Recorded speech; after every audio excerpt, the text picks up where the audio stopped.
सर्वप्रथम मंच पर आदरणीय विद्वान प्रोफेसर संजय पासवान जी बैठे हुए हैं।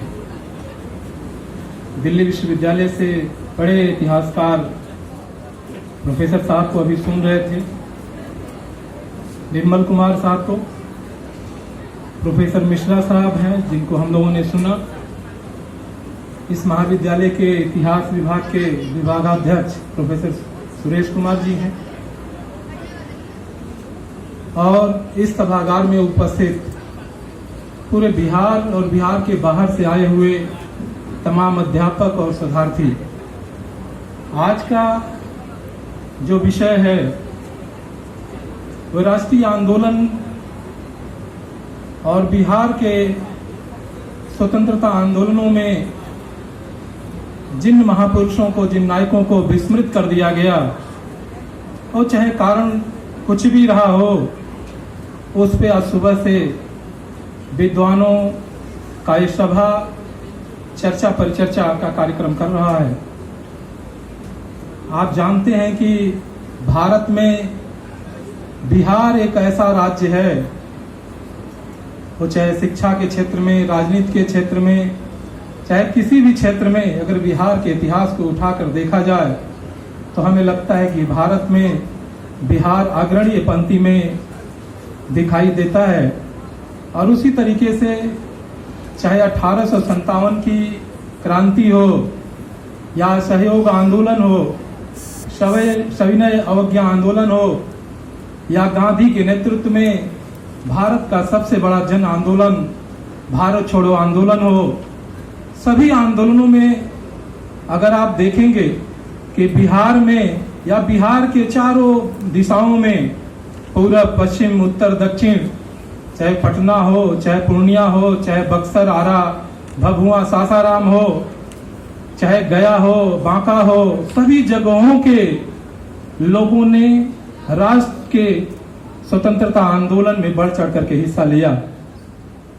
उसमें तमाम जो नायक, वो चाहे वीर कुंवर सिंह हो, जयप्रकाश नारायण हो, ऐसे तमाम नायक हुए जिनको हम याद तो करते हैं, इतिहास के पुस्तकों में इनको पढ़ाया जाता है विश्वविद्यालयों महाविद्यालयों में, लेकिन लाखों करोड़ों की संख्या उन महिलाओं नायिकाओं का है, उन पुरुष नायकों का है, उन किसानों का है, उन छात्रों का है जिन्होंने राष्ट्रीय आंदोलन में योगदान दिया, लेकिन इतिहास के पन्नों पे उनको जगह नहीं मिली।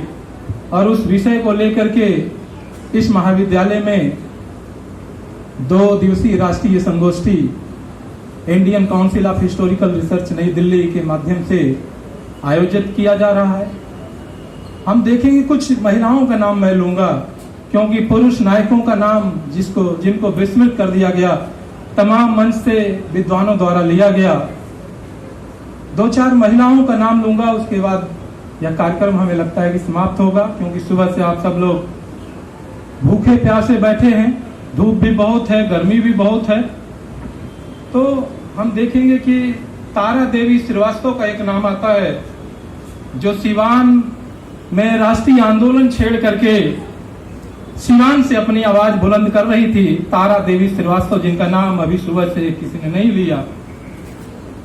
बांका जो जिला है, वहां छोटा सा एक गांव है जहां 4 भाइयों ने, शाही परिवार में 4 भाइयों ने इतना आंदोलन चलाया अंग्रेजों के खिलाफ, इस देश को ही नहीं बल्कि बिहार को आजाद कराने के लिए, गुलामी के जंजीरों से जकड़े हुए बिहार और भारत को आजाद कराने के लिए उन 4 शाही भाइयों को बारी बारी से फांसी के फंदों पर लटका दिया गया।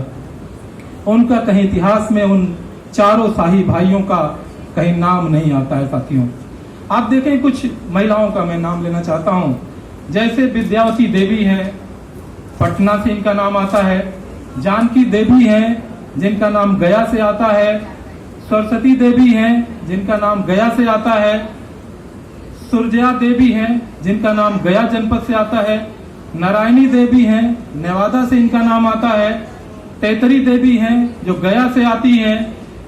राधा कुशन हैं जो गया से आती हैं, राम स्वरूप देवी हैं जो सारण जिले से आती हैं, सावित्री देवी हैं जो शाहाबाद से आती हैं, शांति देवी हैं सारण से, दुर्ग देवी हैं गया से, जन दुलारी देवी हैं छपरा से, शारदा देवी हैं सारण से, और तमाम ऐसी महिलाएं जिनका बिहार के स्वतंत्रता आंदोलन में बहुत योगदान रहा है। सारी महिलाएं अंग्रेजों के उन गुलामी की जंजीरों को तोड़ना चाहती थी और देश को ही नहीं पूरे दुनिया को एक संदेश देना चाहती थी कि सिर्फ पुरुष ही नहीं राष्ट्रीय आंदोलन की लड़ाई लड़ सकते हैं, बल्कि महिलाएं भी पुरुष से कम नहीं हैं। और जितने महिलाओं का नाम लिए वो सारी महिलाएं बिहार के किसी न किसी कारागार में, जेल में बंदी बनाकर रखी गई, अंग्रेजों द्वारा प्रताड़ना का शिकार हुई।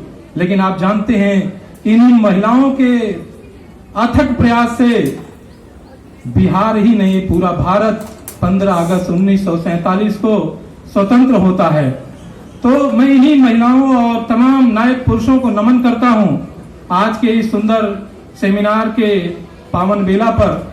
और ज्यादा समय न लेते हुए मैं इस महाविद्यालय के आयोजक मंडल की सभी सदस्य और organising secretary madam Gautam ji और प्रमांसी मैडम और यहाँ की प्राचार्या जिनके स्नेहिल छत्रसाया में इतना बढ़िया सेमिनार का आयोजन किया जा रहा है, और आप सब लोगों ने सुबह से विद्वानों की बात सुनी, आप सबको मैं बहुत बहुत धन्यवाद देता हूँ, आभार व्यक्त करता हूँ।